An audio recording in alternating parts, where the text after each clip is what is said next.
What's up, everyone? Welcome to the Derek O'Shea Show. Thank you guys so much for taking time out of your day to listen to me. And I apologize again that I am not currently home, so my beautiful green screen, my lighting is out of whack. I'm very orange looking. I need to fix this. I look fantastic. Very orange. Great stuff. But I've been looking and scouring around on the internet for something interesting to talk about, something interesting to discuss, because it's a lot of the same stuff that we're talking about Afghanistan, obviously, because it's an absolute disaster, and say otherwise is just lying. And I like how the liberals are talking about Donald Trump and what Donald Trump did wrong, and they just can't take an L. And that's what's so exhausting about this whole thing. As I fix my camera, is that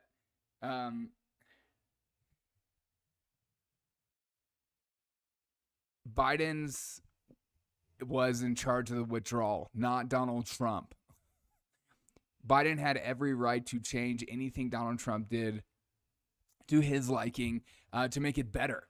And so to say that it in any way is because of Donald Trump is a joke, because you're the president.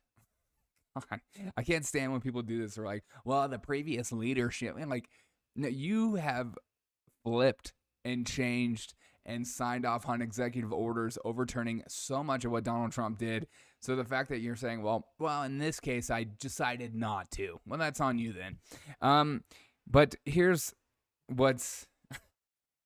This is the most interesting to me, is our UN ambassador, and this is to the UN, Linda Thomas-Greenfield, which, say what you will about her, she is doing just a fantastic job. Let's listen to her talk about what she expects from the Taliban. And this kind of shows you the mentality these people are bringing to the situation and why they're not taking it as seriously as I guess most of us see the situation and feel that it should be taken seriously. Because let's listen to Linda. We have expressed in no uncertain terms here at the United Nations through a very strongly worded press statement from the Security Council that we expect that... I just started off.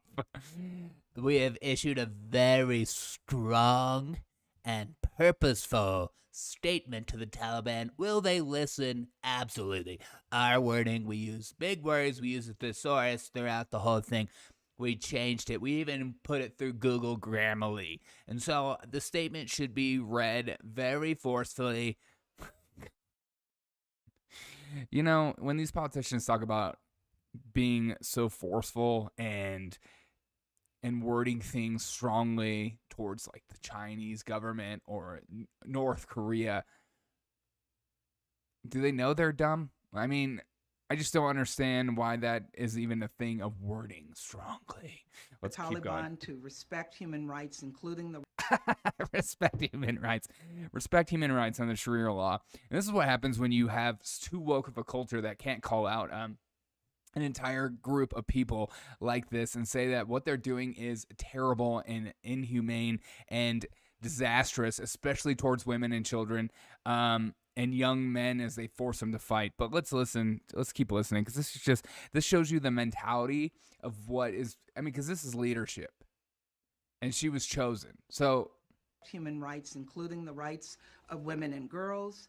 We have also indicated that they have to be respectful of humanitarian law. And we have expressed...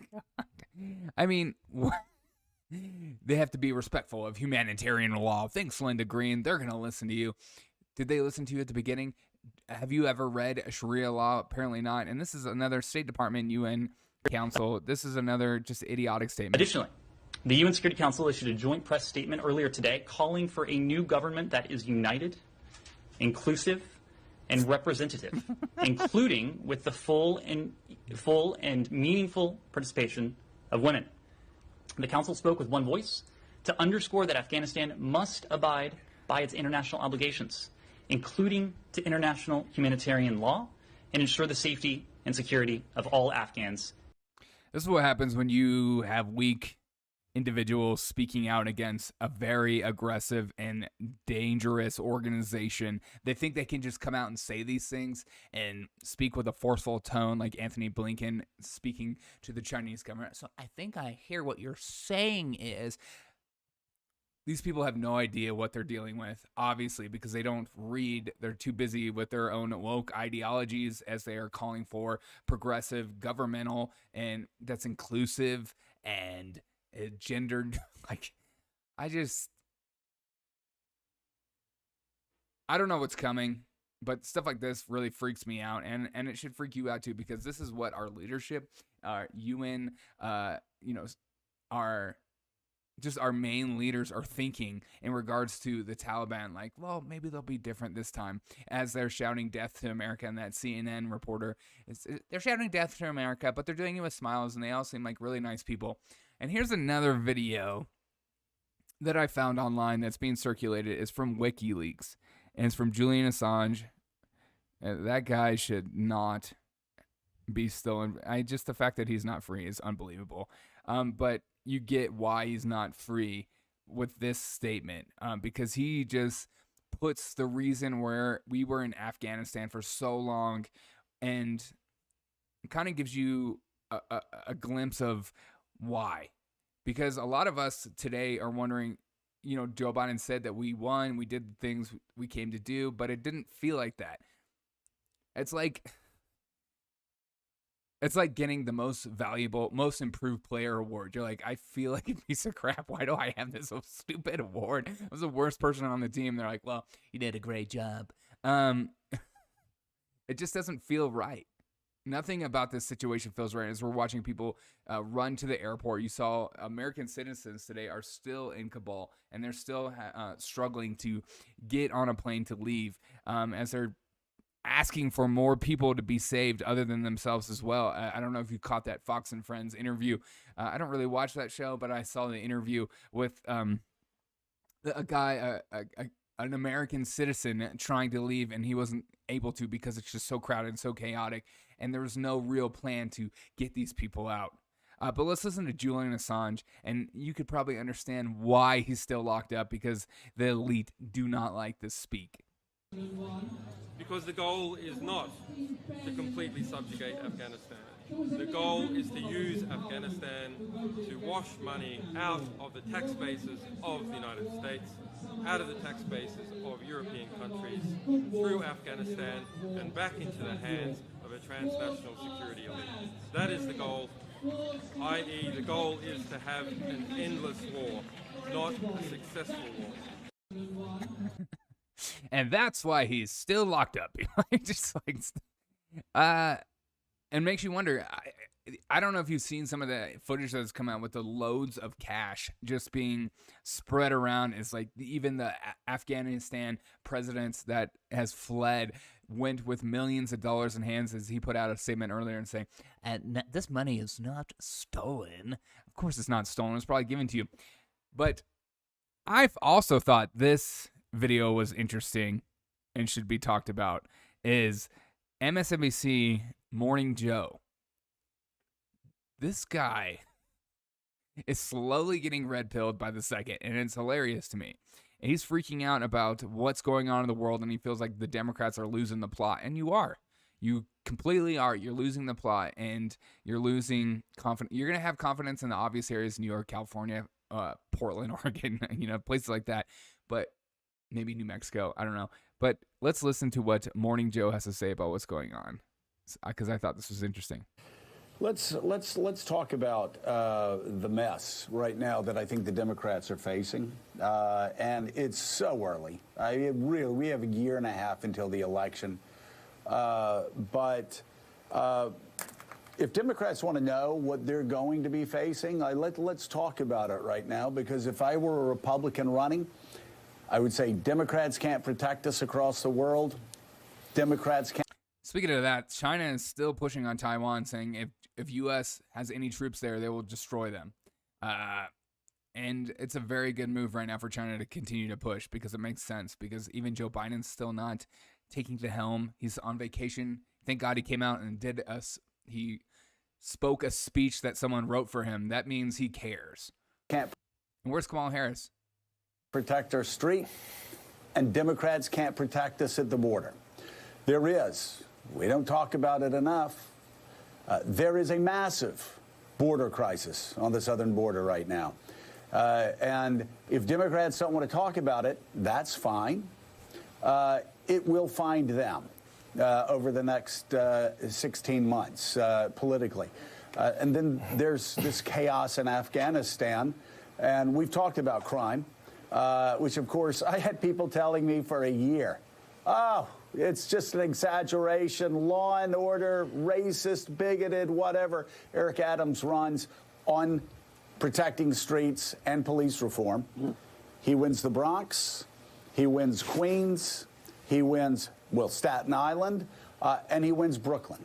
He wins everything except for the sort of wealthier parts of Manhattan.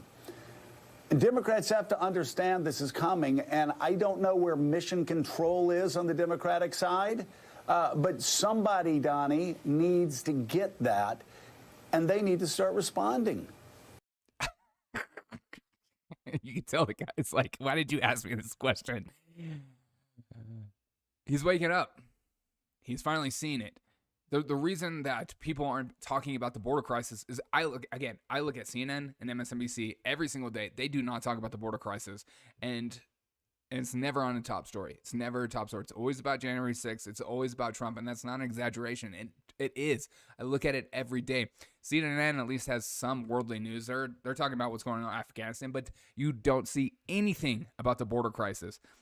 You don't see anything about what's going on in Texas, New Mexico, Arizona, and the border crisis situation going on there as 1.2 million people crossed, and they act like that's not a major situation as those people are being flown out everywhere to different cities.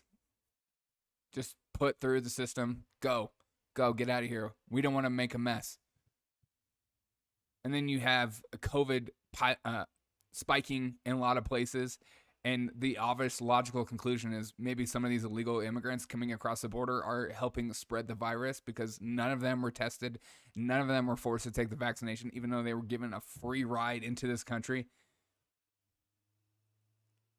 The narrative, the information being pushed by this administration is so flip-floppy and so crazy as we have inflation. We have mass forced vaccinations in places like San Francisco and New York. And you might say it's not forced, but to squeeze people in the way that they're doing that is the same thing. It's no different. You can't go anywhere. You have to stay home forever, and then you can be free.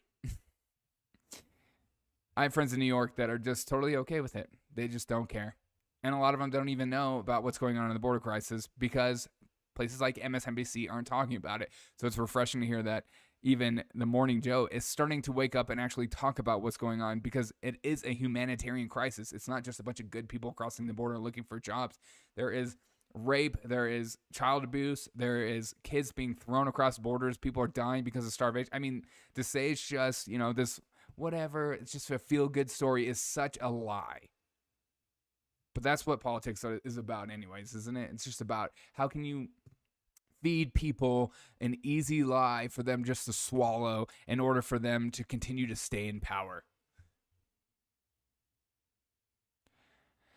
This is the craziest week in a while, and I'm interested to see how this plays out. Again, I hope when I get back in town to do a more long diagnosis of what's going on, but I just wanted to show these 3 videos today that I thought were incredibly interesting to the plot that's thickening, as they say. And what a weird week for Biden to take off. I mean, where's Kamala Harris? I mean, I've seen reports of the dissonance between them two are starting to grow, that they're not really getting along anymore because Kamala Harris was never a good person to begin with. This idea that she was like this saint. Did you not ever read anything she did in the past? I just don't get it. Anyways, thank you guys so much for joining the Derek O'Shea Show. It means so much to me. You took time in your day just to listen to me rant about a few videos that I saw today. I hope these videos, you hadn't seen them before, and they're new to you as well. I hope you guys have a fantastic day. Find a way to enjoy your day. As always, remember the quote I said yesterday is that we are all sentenced to death. So enjoy the day as much as you can, because tomorrow might not be tomorrow. I added that part. Congrats. Have a great day. Thank you guys so much for tuning in. I love you. Goodbye.